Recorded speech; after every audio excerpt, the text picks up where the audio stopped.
Oh, wow, wow, look, there's reds right there, look at them. Oh! Before we get into today's video, I want to go over what exactly I'm giving away. I want to celebrate hitting 1,000 subscribers and give back a care package of stuff that I use almost every time I go out fishing. The steps to enter the giveaway are going to be: number 1, be subscribed to the YouTube channel, and number 2, click the link in the description and donate at least $5 to the Chesapeake Bay Foundation. At the end of this video, I'll show you exactly how to enter into this giveaway. This package will be given to one lucky winner, and I'll show a breakdown of exactly everything that's included. All right, y'all. I'm gonna start throwing this 3/16 Zman 4-inch paddler's tail. I'm drifting this grass flat here, really trying to see if there's a big trout, or really just trying to catch speckled trout in general. Really good water clarity today. Yeah, water clarity is amazing, so excited to be out here. I've been waiting for this water to clear up, man. It's been so dirty. So I'm kind of new to fishing these big grass flats in shallow water, so I gave it about an hour and wasn't having too much luck. I decided to switch things up a little bit. All right, so I'm struggling to find fish right now, so I'm going to downsize. So I'm going to go down from a 5-inch to a 3.5-inch paddle tail. And that way, if I do find trout, even if they're small, they won't be too hesitant to hit this. Now, the last time I came up in this creek, I did find some trout. Even some gray trout in here. Speak of the devil. There we go. First trout of the day. I did wet my hand. This is a little teeny tiny baby guy. All right, and that's what we're after. This is a baby speckled trout, maybe 6 inches long. Nah, he was probably 7 inches long. Water clarity is a lot worse up in here. Down to about maybe a foot visibility. Honestly, I have no clue what depth these trout want right now. I don't know if they're going to be wanting the deeper water on the channel, or maybe they're going up onto the... Speak of the devil. Oh, if this is a trout, it's nice.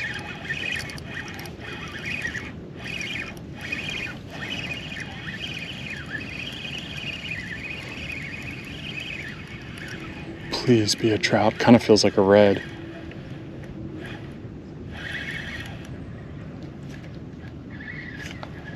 This has got to be a red. Yep, it is. Nice little red.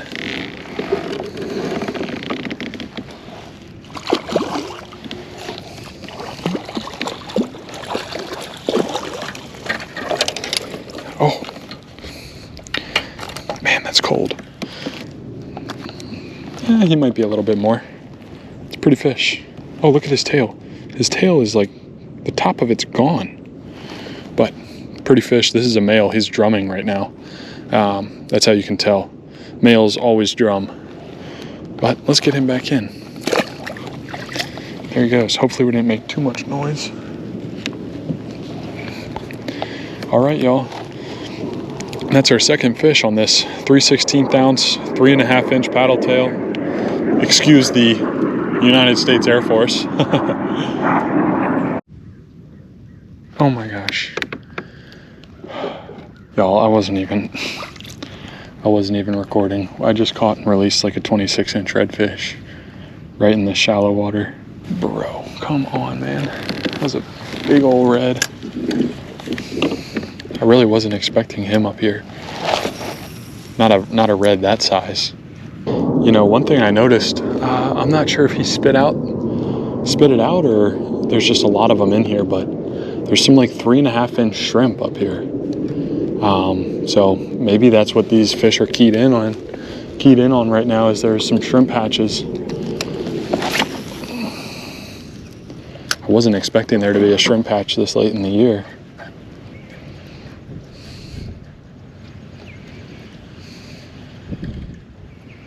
Oh, wow, wow, look, there's reds right there, look at them.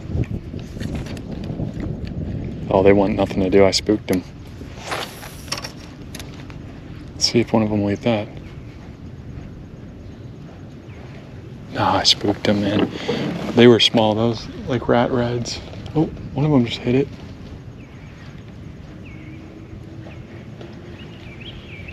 Alright. I think we're back deep enough to kind of use the pedal drive.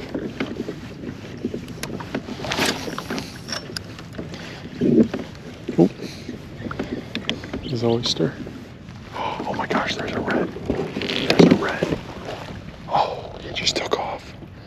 Oh my gosh, that was a nice red. It might have been the one we caught earlier, honestly, catching his breath.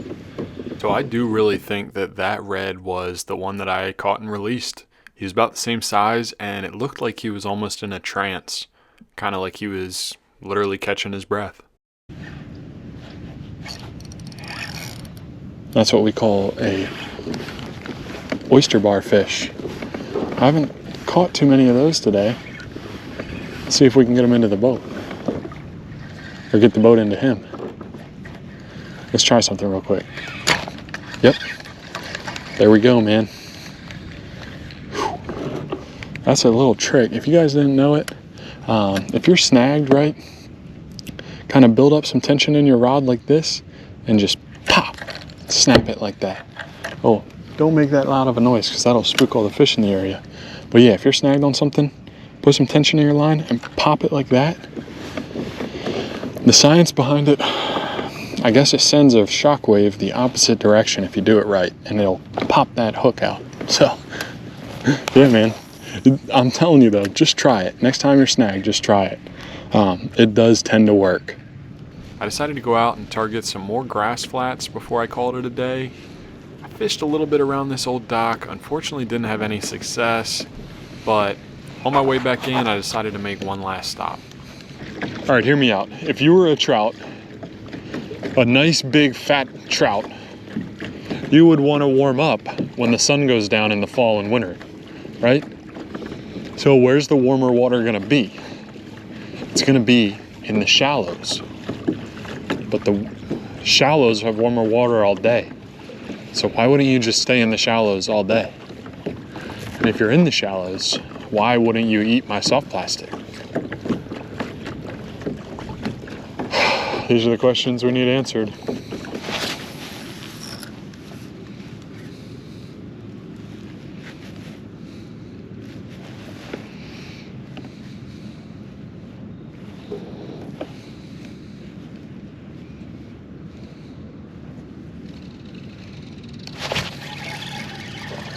Oh, there we go.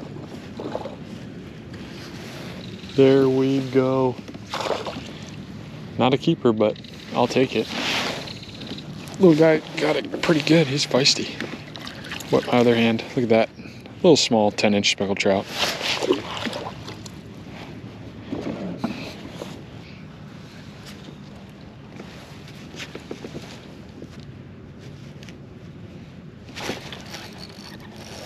Oh, please be a trout. That's going to be a red. Could be a striped bass. Oh yeah, it's a red.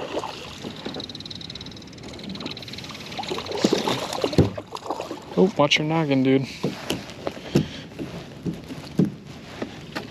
Look at that guy. That's what they wanted, nighttime. Pretty little red. He's probably just maybe a keeper. Or no, he's short. They have to be 18 inches to keep.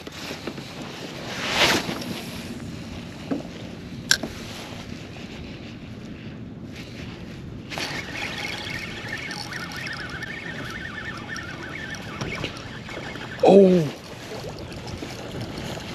no. Dude. So yeah, unfortunately, that was probably the big trout we were after. I think he was probably maybe 20 inches. It's also the most head shakes I've ever seen from a trout. Yeah, when I hooked him, to me, it felt like that went on for like 30 seconds. And I don't know if dropping my rod tip down in the water was a dumb thing to do. Kind of feels like it was, but that's going to wrap up the fishing portion for today's video. Let's go ahead and get into how you all can enter into the fundraiser giveaway. Step 1, very simple, just hit the subscribe button and be subscribed to the First Tide YouTube channel. Step 2 will be very simple as well. First, click this donate button on the First Tide Bay Razor page. Then enter an amount of at least $5 donation. If you want to donate more, you can. Then go ahead and put in your name and make sure you hit publish to honor roll. That'll allow me to see the names of people who have made donations, and that will be what I'm drawing from. Once you filled that out, just continue with billing information and adding a credit card or whatever form of payment you want. I chose the Chesapeake Bay Foundation because they do an incredible job fighting to protect the bay that we all get to enjoy. I grew up going on field trips that were with this organization, and they taught us about all the unique wildlife that inhabits the bay. They also taught us the importance of wetlands and how we must protect them for the next generation. So I wanted to provide an opportunity for us all to give back.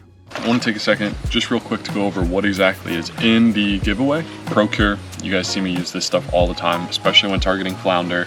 We also have some Zman soft plastics. These are their 4-inch paddle tails. We've got red bone, slam shady, pearl, and then some 3.5-inch red bone paddle tails. These will be great in the winter time when things start to slow down. I also have a bunch of different sizes, weights of these Texas Eye Zman jig heads.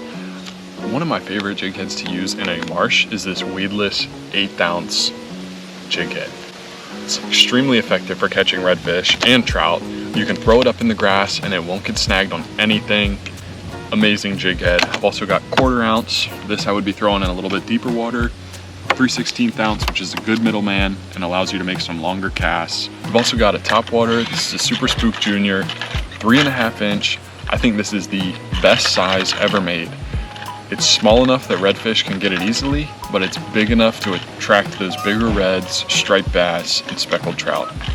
This is an absolutely amazing lure. It's got nice walk the dog action, incredible.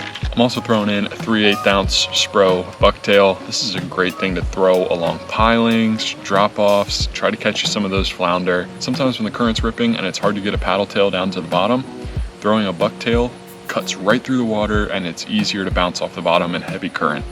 So I'm including Spro bucktail. It's in pearl white, probably one of the best colors ever made. And last but not least, I just have a couple of First Tide stickers. Stick them on a light pole somewhere. Stick them on your boat. Stick them on your car. Stick them on your tackle box. Stick them on your phone, on your water bottle even. Stick them wherever you want. They're stickers.